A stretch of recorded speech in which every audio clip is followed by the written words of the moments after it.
bladderwrack or seaweed is really common around the coasts. It's easy to identify. It has all these little vesicles or bubble things all over it, and if you have some kind of ailment, you can squish them and apply them like so. And there's plenty of them, there's no shortage of them.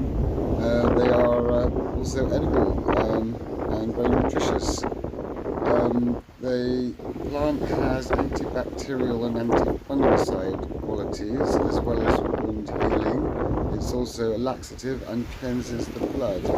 And if you collect it and compost it, it makes really, really good compost. It's incredibly nutritious for a vegetable garden as well. It's completely plentiful. So there's just a huge resource there. Just every time the tide goes out,